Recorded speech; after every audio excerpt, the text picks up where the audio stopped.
आज प्रधानमंत्री नरेंद्र मोदी दवा कृषि सम्मान निधि योजना के तहत देश भर के कृषकों से लाइव चर्चा के दौरान धार जिले के ग्राम चिकलिया के रहने वाले कृषक मनोज पाटीदार पिता रामेश्वर पाटीदार से चर्चा की।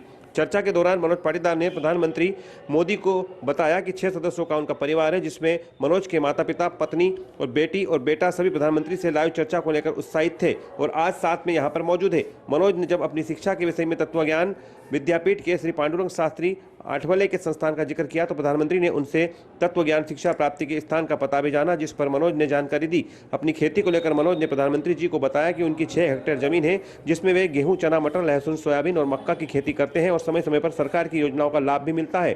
प्रधानमंत्री द्वारा किन योजनाओं के लाभ का पूछने पर उन्होंने बताया कि 5 बार किसान सम्मान निधि उन्हें मिल चुकी है, जिसका उपयोग फसलों के लिए वह कर चुके हैं। वहीं नए कृषि कानून पर प्रधानमंत्री द्वारा पूछे जाने पर मनोज ने कहा कि हमें नया विकल्प मिल गया है। पहले हमारे पास केवल मंडी में ही विकल्प था, अब कहीं भी किसी भी स्थान या संस्था को माल बेच सकते हैं और ज़्यादा लाभ मिल रहा है। साथ ही हमारे सामने ही अपने उत्पाद की तुलवाई के साथ चेकिंग हो जाती है और हाथों हाथ पेमेंट भी मिल जाता है। प्रधानमंत्री जी द्वारा कृषि कानून बिल के विरोध के सवाल पर मनोज ने कहा कि हमें आप पर एवं बिल पर पूरा विश्वास है। इस दौरान मनोज ने प्रधानमंत्री जी को अपनी क्षेत्रीय समस्याएं भी बताई, जिसमें प्रधानमंत्री मोदी ने सार्थक जवाब देकर मनोज का उत्साह बढ़ाया। वहीं मनोज ने बताया कि प्रधानमंत्री से चर्चा करना उनका सौभाग्य है, कैसे उन्हें यह मौका मिल गया वे नहीं जानते। साथ ही नए कृषि कानून को उन्होंने सभी के लिए फायदेमंद बताते हुए प्रधानमंत्री का आभार भी माना। सर, मेरा नाम मनोज पाटीदार, पिता रामेश्वर जी पाटीदार, ग्राम चिकलिया, धार जिला, मध्य प्रदेश से मैं बात कर रहा हूँ। सर, मेरे परिवार में हम 6 सदस्य हैं। मेरे माता पिता, मैं, मेरी पत्नी, मेरी एक बेटी और एक बेटा है। यहाँ सब आपसे रूबरू होने आए हैं सर यहाँ। अरे वाह।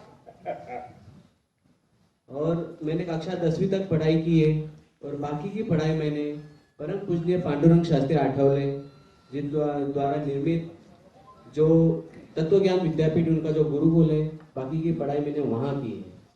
तो कहाँ अहमदाबाद वाले तत्वज्ञान में पढ़ते थे कहीं और?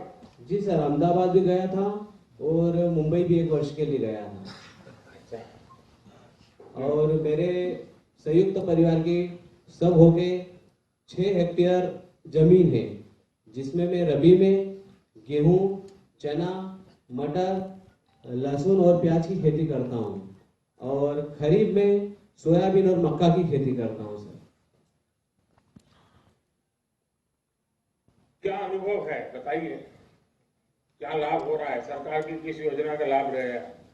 सर, मुझे किसान सम्मान निधि 5 बार की मिली है और 5 बार मिली और 10,000 टोटल रुपए मुझे प्राप्त हुए, जिसका मैंने अपनी दवाई, खाद, बीज जहाँ जैसी जरूरत लगी वहाँ वैसा मैंने उसका उपयोग कर लिया। हो गई है, आपको किसी बहुत बड़े ब्याज में से पैसा नहीं लेना पड़ रहा है। अब आप नहीं करना चाहिए, अच्छा विचार आपको आया है, क्योंकि हमने इस प्रकार से इस साल जब से ये नए कृषि सुधार कानून आए हैं जी, उसके पहले जो फसल आपने बेची है, तो इससे आपके जीवन में पहले और आज की तुलना में क्या फर्क आया? कोई अंतर समझा सकते हैं आप? बिल्कुल बिल्कुल सर। पहले ये जो नया कृषि कानून जो आया है, इसकी वजह से आज एक हमें नया विकल्प मिल गया है। पहले एक ही हमारे पास एक ही द्वार था, वो था मंडी का, लेकिन अभी हम किसी निजी व्यापारी या किसी अन्य संस्थान को हमारा माल हम बेच सकते हैं। इस साल मैंने खरीफ की जो फसल है सोयाबीन, मैंने सोया चौपाल आईटीसी कंपनी को 41 रुपए क्विंटल से टोटल 85 क्विंटल सोयाबीन मैंने बेचा। वहां मुझे उसकी खासियत ये लगी चौपाल की कि वहां पे एक दिन पहले ही हमें दर प्राप्त हो जाती है और हमारे सामने बड़ा कांटा होता है, उसे हमारे सामने चेक भी करवाया जाता है और सेम डे हमें पेमेंट मिल जाता है। और वहाँ की दूसरी भी अच्छी खासियत है कि हमारा जो माल है हमारे सामने उसका परीक्षण किया जाता है कि भाई इसमें इतनी दागी है, इतनी मिट्टी है, इतना मॉइस्चर है, और वो हमें डिटेल में सब बता देते हैं कि भाई इतना इतना है, आपको चाहे तो ये रेट है आपका, आप चाहो तो बेचो या आपकी इच्छा। तो नए कृषि कानून से मुझे ये जो एक और द्वार मिला है हमारा माल बेचने का, ये बहुत अच्छा लगा। आपको संतोष है? जी सर, आपके इलाके के और भी किसान फायदा उठाते हैं? बहुत किसान उठाते हैं सर। अच्छा, फिर कुछ नेता जो अपना राजनीतिक एजेंडा चलाने के लिए अपनी राजनीतिक विचारधारा किसानों के नाम पर थोपने में लगे हुए हैं और वो कह रहे हैं कि इससे तो किसानों को बड़ा नुकसान होगा। आप तो खुद किसान हैं और आप कह रहे हैं फायदा होगा, तो कहीं ऐसा तो नहीं है प्राइवेट वाले दाम इधर उधर करके मिट्टी है, टिकना है, फलाना है और आपके पैसे काट लेते हैं? ऐसा तो नहीं होता है ना? सर अगर ऐसा वो बता देंगे तो हम हमारा माल देंगे ही नहीं, और दूसरी बात वो हमें हमारा पूरा परीक्षण हमारे सामने करके देते हैं, मतलब अलग से किधर लेके नहीं जाते हैं, हमारे सामने हमको बताते हैं कि ये इसमें इतना मिट्टी है तो इतना पेमेंट इसका कटेगा या नहीं कटेगा, या तो वो हमें सलाह दे देते हैं कि आप भाई इसको ग्रेडिंग करके ले आओ, मॉइस्चर हो तो सूखा कर ले आओ। यानी आपको पूरी तरह विश्वास है कि इस नई व्यवस्था से किसान को सचमुच में लाभ होगा? हाँ हाँ, हमें बिल्कुल विश्वास है सर। चलिए मनोज जी, मैं बहुत आभारी हूँ आपका और आपके पूरे परिवार के लोग यहाँ आए हैं, मैं उन सबको भी प्रणाम करता हूँ। सर मुझे और एक आपने- निवेदन है सर। जी जी बताइए। सर हम हमारे कृषि में हमें अभी जंगली जानवर हमें बहुत परेशान हो रहे हैं, जिनको घोड़ा रोज बोलते हैं। हाँ, ये बात सही है। तो हमारे किसान लोग बहुत परेशान हैं। मुझे आज एक जगह मिल गई है कि डायरेक्ट मैं आपसे ये बात कर सकूं।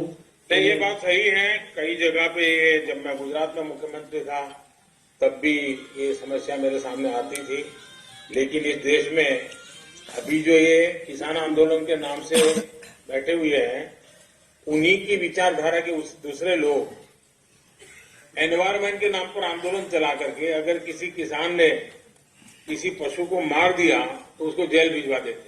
यही तो, यानी वो उधर एक आंदोलन चलाना, इधर दूसरा आंदोलन चला, क्योंकि उनकी राजनीतिक विचारधारा से करते हैं। और इसके कारण देखिए, ये बात सही है कि इसका समाधान हम सबको मिलकर निकालना होगा।